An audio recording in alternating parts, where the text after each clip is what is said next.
Dr. Elena Marquez's clinic in downtown Barcelona was a sanctuary of order, her stethoscope coiled neatly beside inkless pens, her walls bare except for diplomas, until the afternoon Liam Burns stumbled in, late, breathless, his jeans streaked with cobalt blue, a half-finished sketchbook tucked under his arm. He apologized for the paint stains on her chair, joked about owing her a canvas, unaware his heart, beating too fast, too faint, would unravel them both. She had built her career on detachment, prided herself on clinical precision, her father's voice echoing from her residency days. Emotion is a liability in medicine, but Liam's presence was a spill of color on a grayscale world, his laughter too loud for the sterile room. His eyes lingering on her trembling hands as she adjusted the blood pressure cuff, he asked if she'd ever painted, called her posture too rigid for a musician. And when she dismissed him with a prescription, he left a smudge of ultramarine on her desk, a stain she scrubbed twice before surrendering to its permanence. That night, she played Chopin's Nocturne in E-flat major, the same piece she'd performed at her mother's funeral, her fingers slipping on the keys, the blue stain glowing under lamplight like a bruise, a rebellion against her spotless life. She wondered if he'd done it deliberately, if artists carried chaos like a virus, infecting those who dared to look too closely. Her father's warnings clashed with the memory of Liam's grin. Crooked and unapologetic, as he'd said, "You're the first doctor who didn't flinch when I called death poetic." She slept fitfully, dreams of storm clouds shaped like EKG lines, her hands dipped in paint instead of sanitizer. She woke at 3 a.m., her apartment's silence suffocating, the blue stain on her desk now a living thing in the dark, a Rorschach blot that morphed into his eyes, his hands. The careless way he'd leaned against her bookshelf, dislodging a row of medical journals. She'd scolded him, but he'd only smirked. "You need a little mess, Doc." Now she paced her kitchen, reheating cold tea, her father's words warring with the phantom scent of turpentine. She opened her laptop, typed art and cardiac health, closed it, opened it again, searched his name, found a grainy video of him painting a mural at dawn, shirtless, his ribs visible with each breath, the camera zooming in on the mural's center. A heart split open, seeds spilling from its chambers, the caption, "What grows in the cracks." She slammed the laptop shut, her own heart racing, clinical detachment crumbling like a cliffside into an ocean she'd never learned to swim in. Liam's diagnosis, arrhythmogenic cardiomyopathy, a rare degenerative condition, required monthly visits, but Elena soon noticed his charts were filled with doodles, constellations in the margins, her name written in looping cursive beside medication dosages. He asked about her hands, why they trembled when she played piano. She deflected, called it fatigue, though the truth lingered like a shadow, unspoken. He began arriving early, perching on the exam table like a crow on a wire, flipping through her anatomy textbooks, scoffing at diagrams of hearts reduced to lifeless pump. He sketched his own version during one appointment, a heart with wings, veins like tree roots. "This is how mine feels," he said, "like it's trying to grow into something it wasn't meant to be." She filed the drawing under patient noncompliance, but later pinned it to her bulletin board, hidden behind insurance codes. His questions grew invasive. "Do you ever regret not having kids, Doc? Ever wish you'd let yourself break a little?" She prescribed beta blockers, wrote art therapy in his chart with a scoff, yet found herself humming his name during surgeries, the rhythm syncing with monitors, a dangerous melody. Nurse Anika noticed, left articles on professional boundaries in her mailbox, but Elena burned them in her apartment's fireplace, watched the ashes curl like his cigarette smoke. She began memorizing his scars.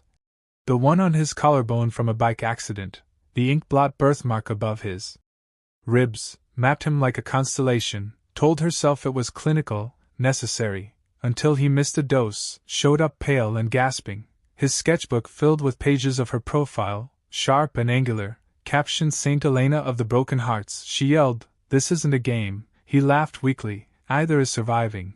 And in that moment, she hated him for making her care, hated how his art dissected her defenses, how his sketches of her hands, trembling mid-diagnosis, revealed truths she'd buried. She confiscated his sketchbook, no more distractions during appointments, but that night, alone in her office, she flipped through it, found a self-portrait of him as Icarus, wings of EKG paper, the sun a pulsing red aneurysm, her own face reflected in the wax melting from his feathers. She tore the page, taped it back together, slid it into her locked drawer, a secret even Anika wouldn't uncover. The next day, she ordered an extra echocardiogram, cited possible progression, but really, she needed to see his heart again, to confirm it was as reckless and wild as he was. The ultrasound wand glided over his chest, the screen flickering with the jagged dance of his ventricles. He watched her face, not the monitor. You see it too, don't you? He murmured. The way it fights. She printed the images, circled anomalies in red ink, but in the margins, her pen strayed, drawing tiny wings around the arrhythmic blurs. Nurse Anika Patel, sharp-eyed and skeptical, warned Elena about boundaries, but the artist's questions grew bolder. What's your favorite Chopin piece, doctor? Do you ever wish you pursued music instead of medicine? He left a cassette of Debussy's Clair de Lune on her desk, the tape warped from age, a sticky note reading for the concerts you never attend. She nearly threw it away, but slipped it into her coat pocket. Let it gather lint for weeks until a midnight shift, the clinic empty. Her hands shaking too badly to file charts, she played it on an old recorder in the supply closet. The music gauzy, warped, like memory. She leaned against shelves of gauze and antiseptic, closed her eyes, saw Liam's hands, pain-stained and restless, conducting an invisible orchestra. The next day, she prescribed him a Holter monitor, insisted on reviewing the data herself, scrolled through hours of erratic rhythms.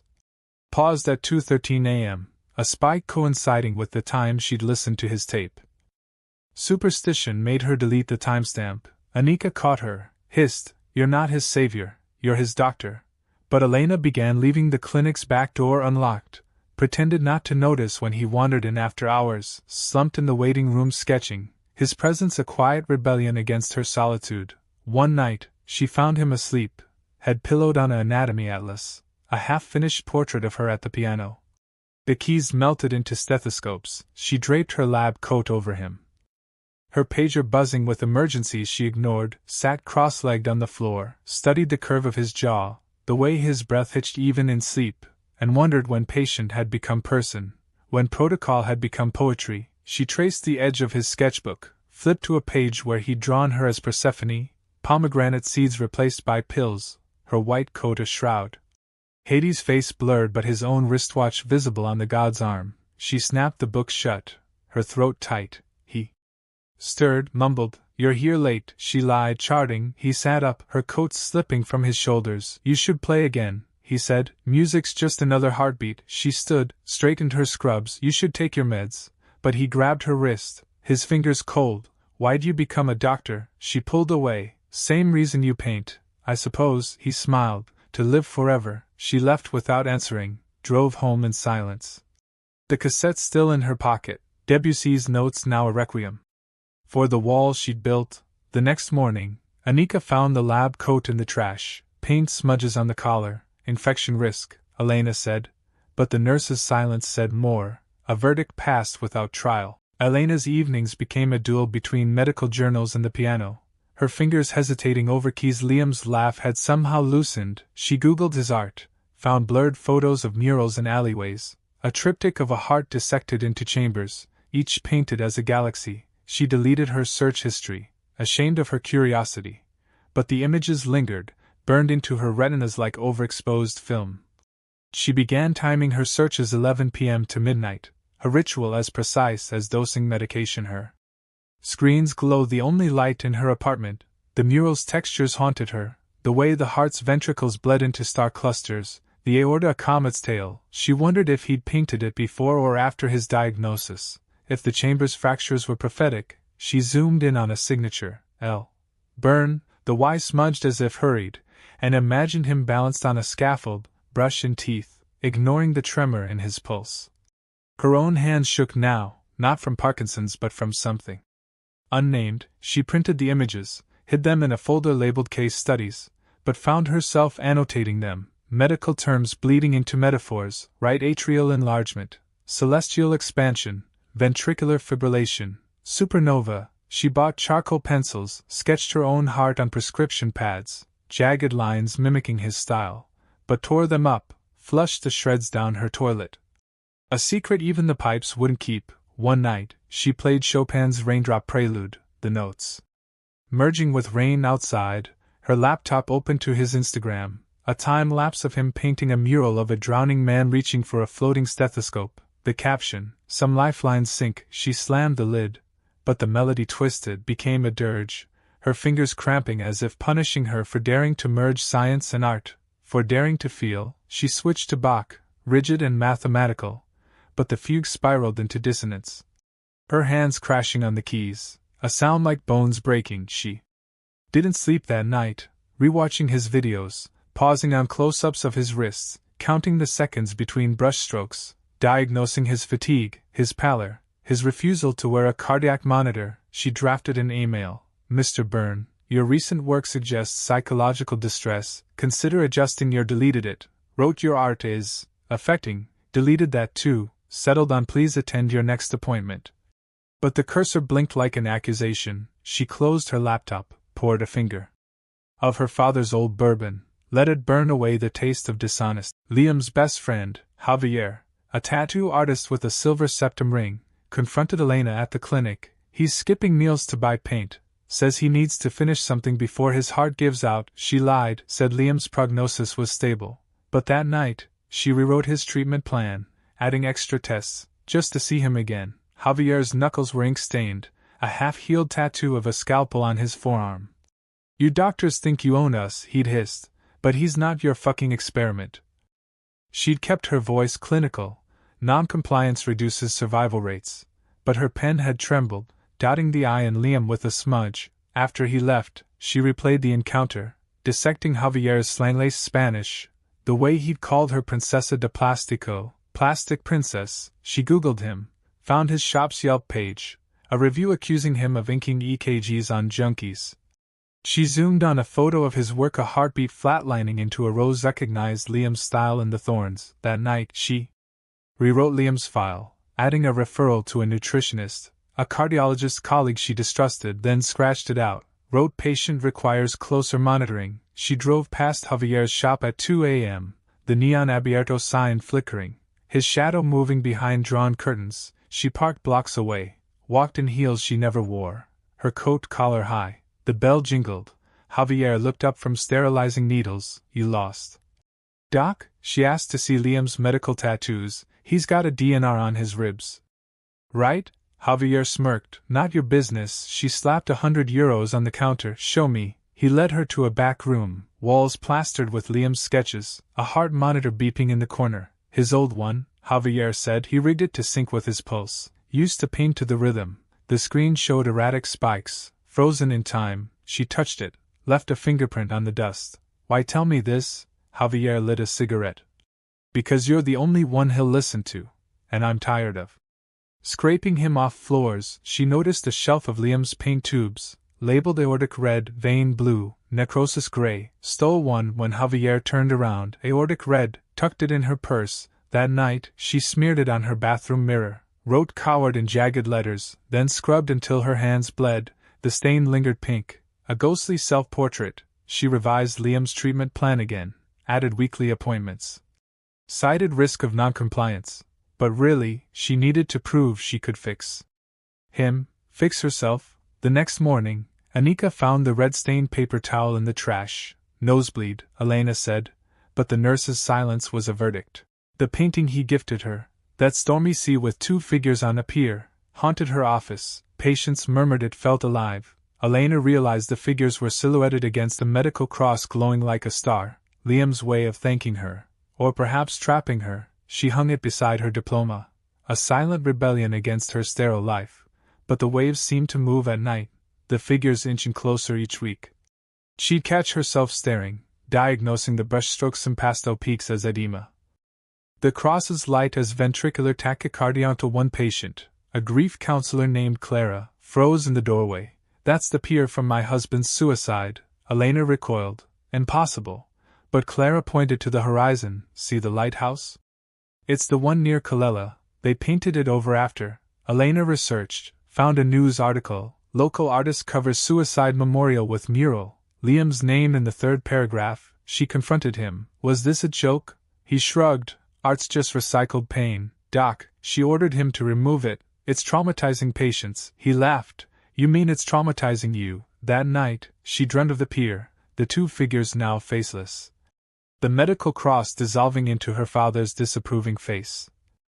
She woke screaming, tore the painting down, but couldn't bring herself to destroy it, stashed it in the clinic's basement, between boxes of expired meds. The next day, Liam arrived with a new canvas. You looked like you needed a storm. She banned him from gifting art, but he left it leaning against her car, a smaller piece. Her office window refracted through raindrops. Each droplet containing a micro-painting of her writing prescriptions, playing piano, scrubbing paint. She hung it in her bathroom. A place she thought he'd never see. But he noticed the absence of the stormy sea. You buried it, he said, like you bury everything else. She prescribed him antidepressants. To dull the metaphors, he flushed them, sent her a photo of the pills arranged as a heart, still beating. She stopped hanging his art, but kept them stacked in her closet, wrapped in her old scrubs, their edges curling like fists. Months later, a patient's child, a girl of 7, drew a stick-figure version of the stormy sea. During her checkup, the lady doctor's friends are sad. Elena framed it, hung it where the original had been. Liam saw it, said nothing, but the next week, a package arrived: a child's easel, brushes, a note. Let her paint her own storms. Elena donated it to the hospital's pediatric wing, but kept one brush, hidden in her desk, its bristles still smelling of. Rumors reached the hospital board. Dr. Marquez's unorthodox methods. Her director, Dr. Rajiv Mitchell, pulled her into his office, cited a dozen protocols, demanded she transfer Liam to another cardiologist. She refused, her voice shaking. He trusts me, Rajiv sighed. You're risking your career for a man who'll be dead in 5 years. The words hung like a noose, Elena's knuckles widening around her pen. She thought of her father, a surgeon who disowned his own nurse for marrying a patient. Sentiment is cancer, he'd spat, but Liam wasn't just a patient, he was a mirror reflecting the life she'd never allowed herself. Rajiv slid a transfer form across the desk. Sign it, or I'll revoke your privileges. She stood, her chair screeching, do it yourself, and left, her heels clicking like a metronome. That night, she researched legal precedents, patient autonomy versus institutional overreach, drafted a manifesto she'd never send, her laptop glow highlighting the stormy sea painting. The two figures now blurred by her tears. She called her mentor, Dr. Silva, who'd retired to a vineyard in Andalusia. You sound like you're in love. The old woman chuckled. Elena denied it, but Silva sighed. I lost a marriage to this job. Don't repeat my mistakes. The line went dead. Elena opened Liam's file, reread his ER reports, the time he'd coded in a subway station, the stranger who'd saved him with CPR, lucky. The nurse had written, but Liam had scribbled in the margin, not luck, fate left me alive to meet her. She traced the words, wondered if fate was just a delusion for the desperate. The next morning, Rajiv cornered her in the ICU. Last chance. She handed him a resignation letter instead, effective immediately. His shock tasted sweeter than she'd imagined, but as she packed her office, Anika silent in the doorway, Elena realized she'd never planned for life beyond medicine. Her savings meager, her identity stripped. Liam found her in the parking garage, sitting in her car. Heard you quit. He leaned against her windshield. You're insane. She glared. You're welcome. He tossed her a key. My studio's got a spare room, rent's free if you keep me alive. She threw it back. I'm not your caretaker. But later, she retrieved the key from the asphalt, its teeth biting her palm. She showed up at 3 a.m., his studio cluttered with canvases of her face. He pretended not to notice. Offered her tea in a chipped mug labeled World's Okayest Artist. They sat on paint-splattered floorboards.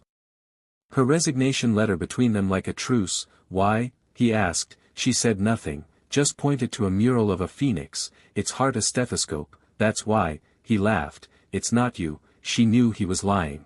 Liam missed his next appointment. Elena called Javier, learned he'd collapsed at an art show. She raced to the hospital, ignored the stares as she barged into his room, found him sketching her face on a napkin. Missed the way your brow furrows when you're angry. She confiscated his pen. You'll kill yourself. He smiled. What's life without a little color? His monitors beeped arrhythmically, a cruel parody of his art. She demanded the attending's notes, argued about dosages, her voice too sharp, too familiar. The nurses exchanged glances. Who's she? One whispered. His wife. Another guessed. Liam smirked. Worse me ex-doctor. Elena flushed. ordered an MRI, but the technician refused. "You're not credentialed here," she called in favors, her old interns pulling strings, the scan revealing new scar tissue, a heart shredding itself. The radiologist said. Liam joked about becoming a collage, but his hands shook. Elena slept in a plastic chair, her dreams fragmented, her father dissecting a canvas, Rajiv laughing as Liam's pulse flatlined. She woke to his fingers in her hair. "Go home," he murmured. "I'm not your redemption." She stayed, smuggled in his sketchbook, watched him draw the ICU ceiling, the tiles as chessboards. "Checkmate," he'd written beneath a knight with her face. She stole a scalpel from a cart, nicked her thumb, smeared blood on his napkin portrait. "Now it's art." He stared. "You're cracking, Doc."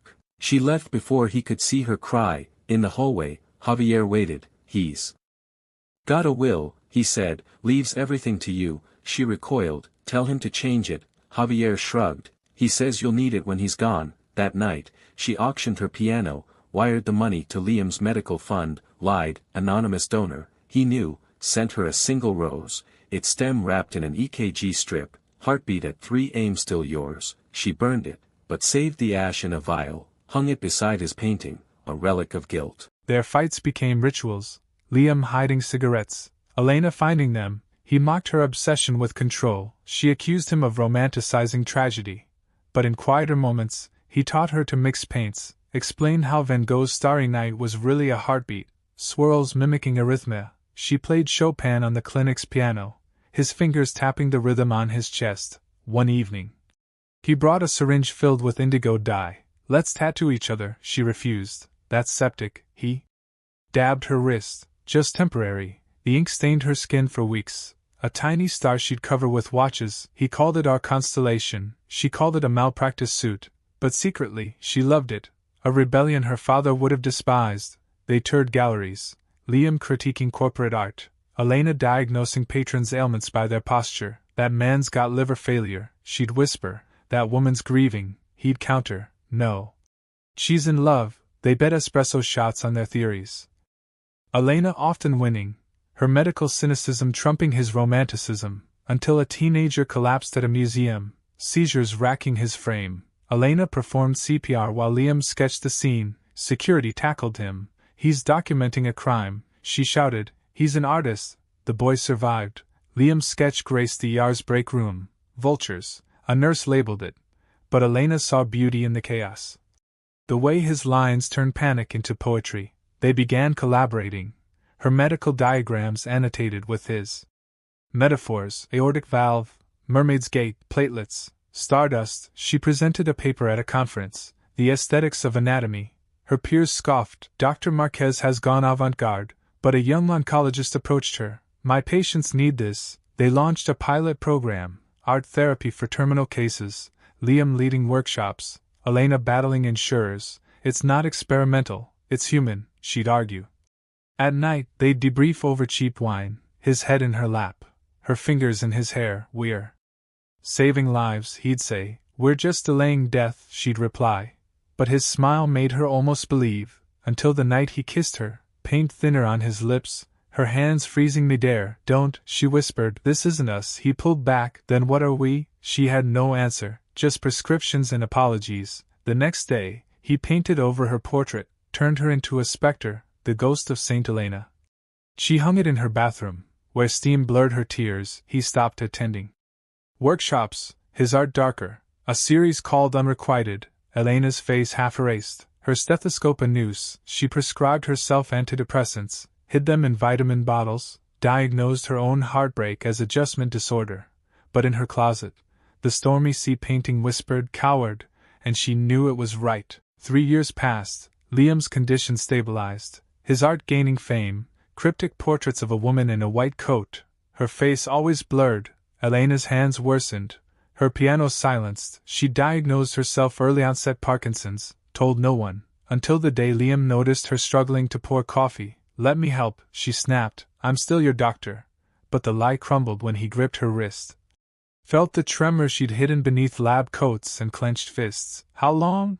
he demanded. She yanked free. "It's irrelevant." He followed her home, barged into her apartment, found her piano shrouded in dust, sheet music yellowed and untouched. He pried open the bench, discovered her childhood recital programs. Elena Marquez, first prize, the dates ending a decade ago. Why stop?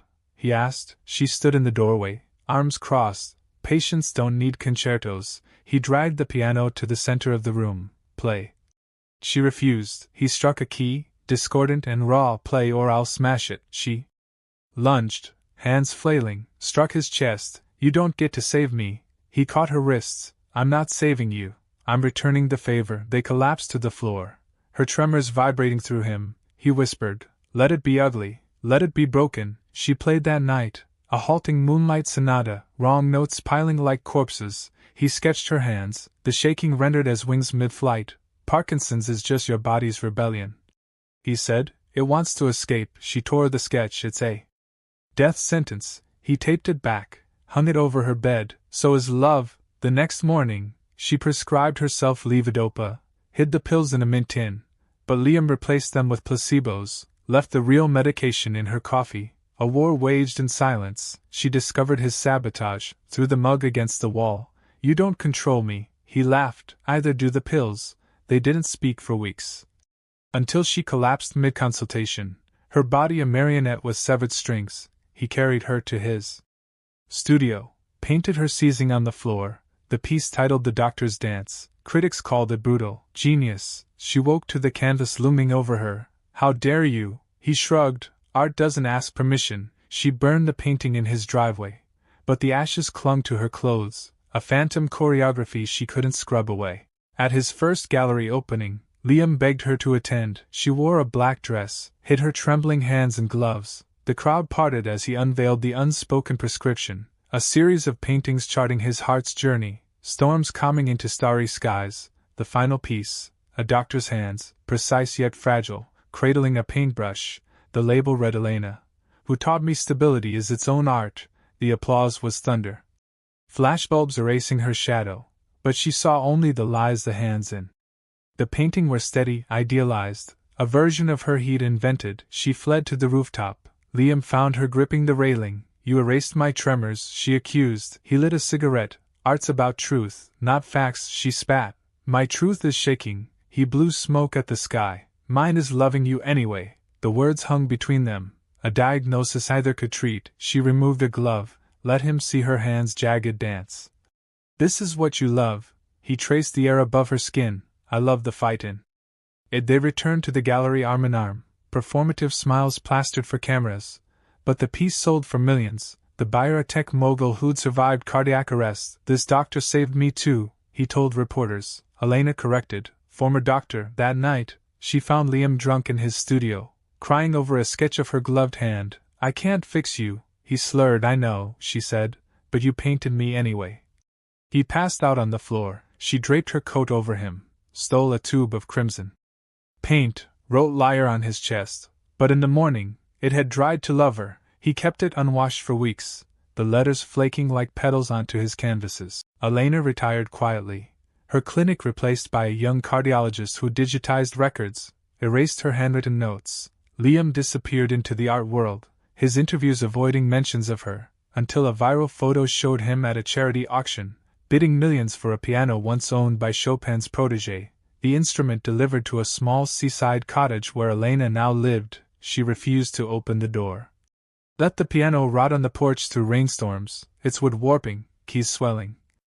Until one night, she dragged it inside, splinters embedding her palms. She played a scale, the notes sour, diseased, but Liam had left a score in Zaidia composition titled Tremble, the staff lines quavering, notes scattered like tremor-induced scribbles. She attempted it, her hands spasming, the music a cacophony that brought neighbors pounding on her walls. Stop the noise. She played louder, until her fingers bled, the keys stained in Rorschach patterns.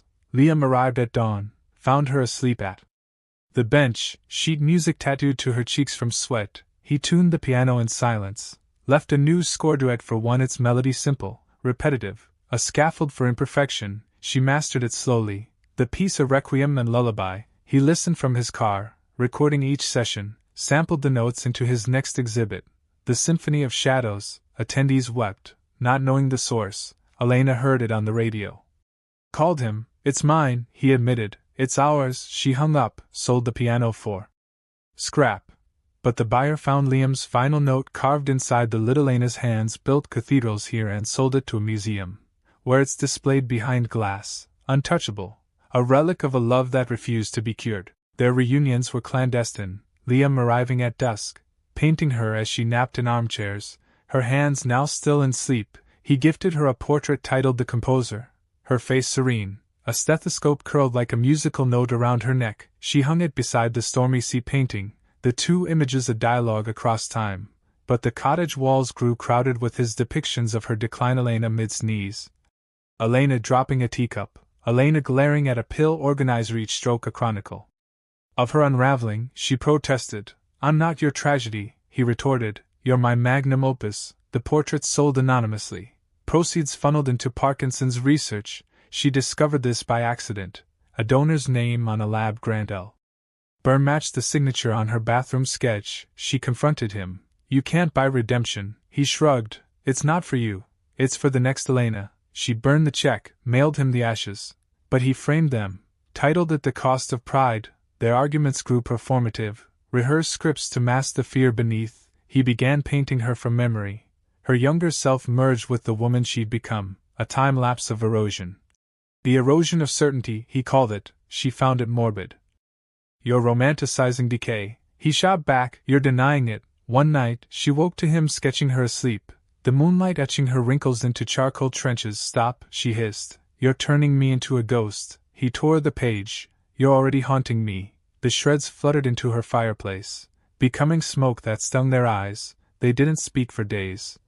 Until she found a new portrait on her porch, her face reconstructed from the ashes of the burned check, the phoenix of stubbornness. She hung it in her shed, nails driven too hard, the wood splintering, but the act felt like surrender, a white flag to their war of aesthetics and mortality. He began leaving paint tubes on her windowsill, colors named Resurrection Yellow, Silence Gray. She used them to daub her pill bottles, turning them into a rainbow of defiance. He photographed them, sold the series as the Pharmacopoeia of Hope.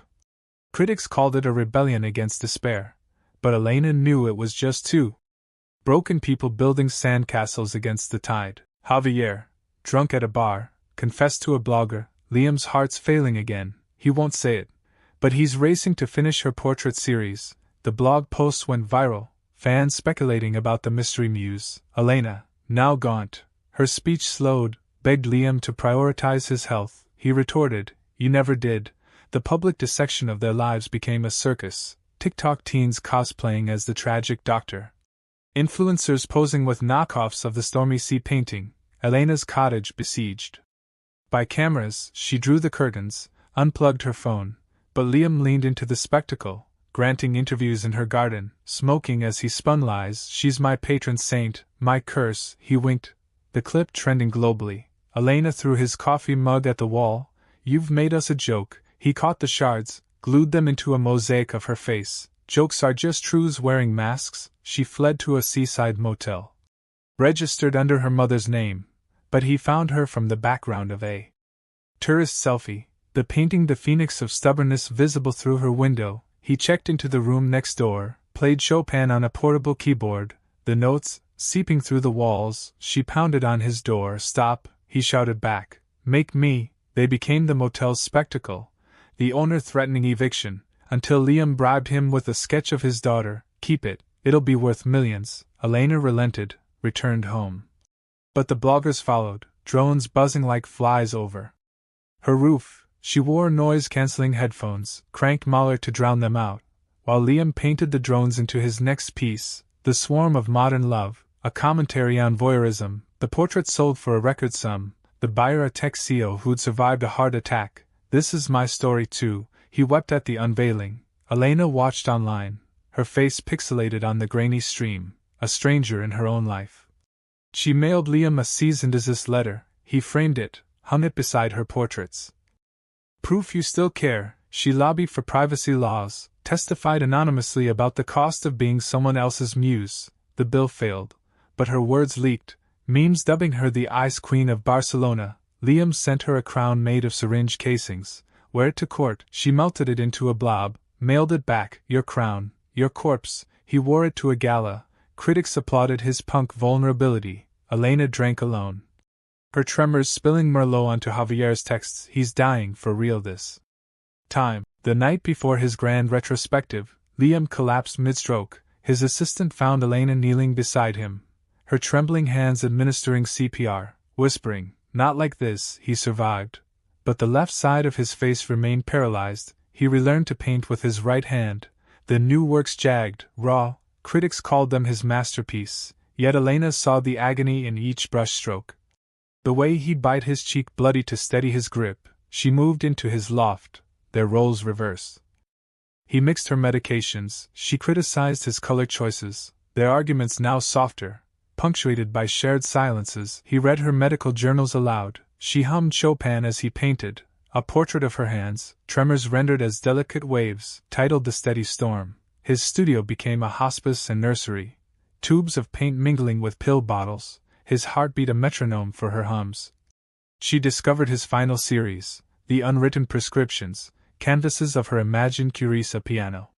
Made of stethoscopes, a hospital gown stitched from sheet music, a pill dissolving into a symphony, each labeled with coordinates to her cottage, a treasure map only she could decode.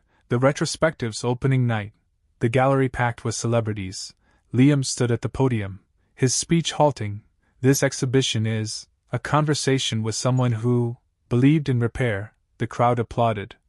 Unaware, Elena watched from a screen in her hospital room, for drips in her veins, her finger tracing his face on the monitor. She muted the audio, let the caption scroll. Liam Byrne thanks his muse, anonymous but eternal. As nurses adjusted her oxygen, she unplugged the four, shuffled to the chapel, collapsed at the altar, her final breath a whisper of Claire de Lune, the same warped tape he'd given her decades prior still in her pocket. Liam received the call mid-speech, his paralyzed cheek twitching. "She's gone," he finished the toast. "To the ghosts who make us immortal." But backstage he smashed the champagne flute, used a shard to carve E into his chest, the blood seeping into his shirt. A final canvas. His assistant found him hours later, slumped before the first, last, and only, his hand clutching a dried tube of aortic red. The gallery lights dimmed, the Stormy sea paintings figures forever mid-conversation, forever unresolved. The gallery's retrospective became a shrine, visitors leaving flowers, pills, piano keys at the foot of the first, last, and only. Its fusion of EKGs and Van Gogh swirls now a Rorschach test for the grieving. A cardiologist from Madrid wept before it, her own stethoscope feeling suddenly hollow. A street artist tagged the gallery's exterior with Elena's face, her tremors stylized as sound waves. The city council scrubbed it, but rain resurrected the ghostly outlines. Javier took over Liam's studio, found crates of unsent letters addressed to Elena, pages stained with paint and espresso. "You were the arrhythmia I couldn't map," one read, "the fugue I couldn't name." Another, "He burned them in a rusted oil drum," the smoke spelling her name in the Barcelona sky. Teens filmed it, mistook it for a viral art stunt. The studio became a pilgrimage site, influencers streaming mock documentaries. The cursed lovers of Cara de Mallorca, until Javier padlocked the doors, posted a sign, "Private property. No redemption here," but fans scaled the walls, stole brushes still caked with Liam's last pigments, auctioned them as relics. Elena's cottage was ransacked, her pill bottles stolen, the rainbow defiance now black market tokens. A biotech firm patented a drug using her research, named it Marquez Dopa. The label adorned with Liam's Stormy C. Elena's niece sued, lost. The CEO hung the lawsuit in his office. Proof even rebels get co-opted. On the anniversary of her death, a rogue nurse projected Elena's medical diagrams onto the hospital where she'd worked, the blueprints of hearts pulsing to Chopin. Patients pressed hands to the glass, whispering, "She's still in there." But the administration erased it by dawn, citing disturbances. A decade later, a filmmaker unearthed Liam's childhood journals, learned he'd plagiarized Elena's diagnosis for his early art, borrowed her pain to make mine profound.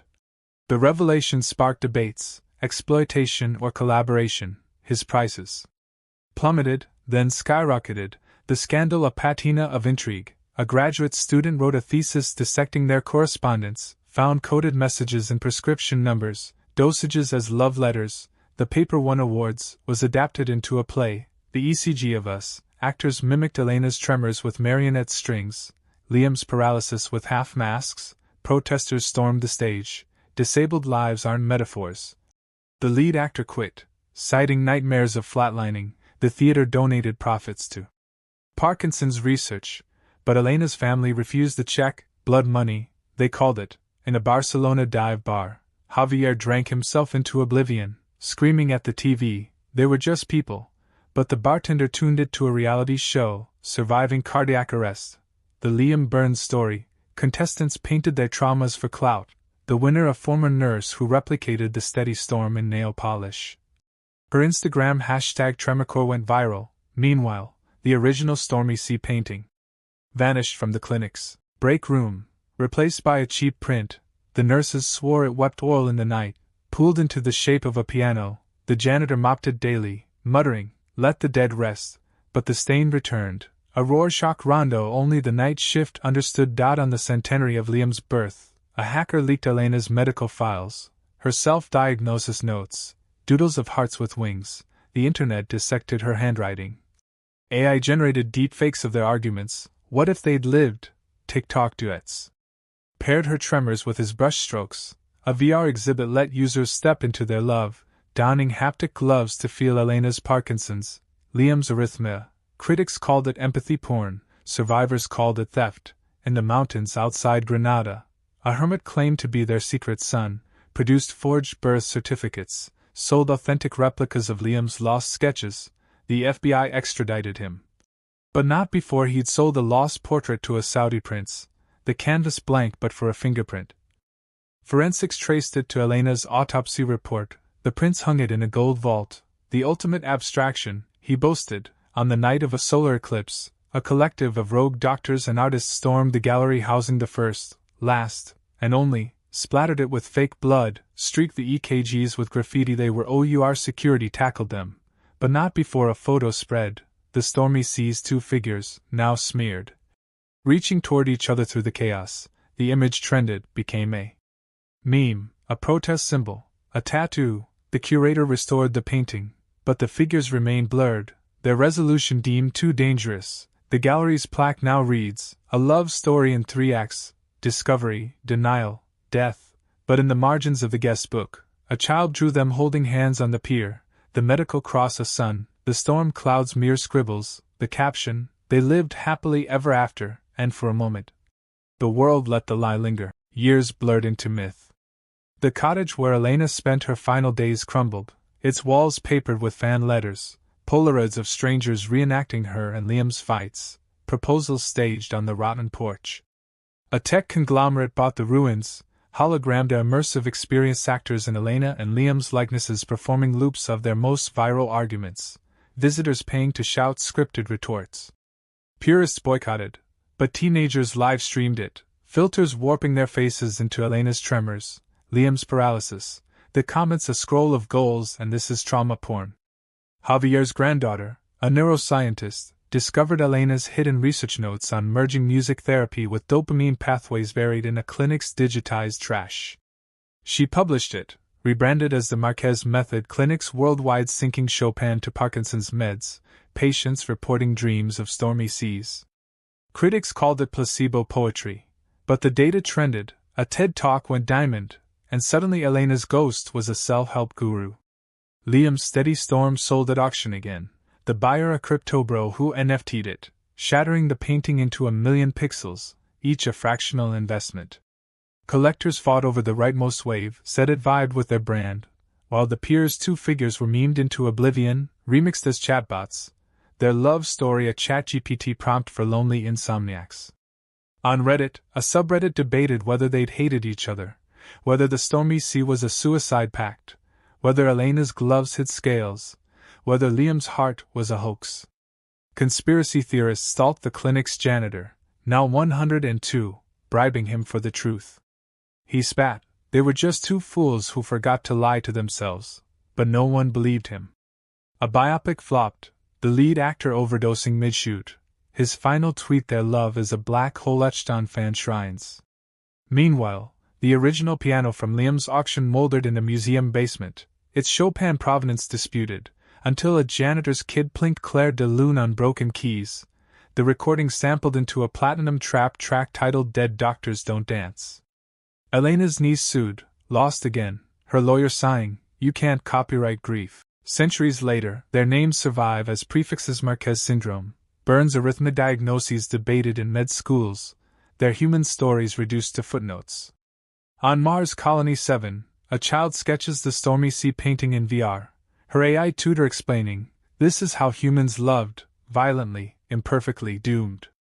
Earth's Last Gallery, a bunker carved into Arctic ice, displays Liam's final tube of aortic red behind laser shields, the label faded to E.L. Visitors pressing palms to the glass, imagining it a relic of saints.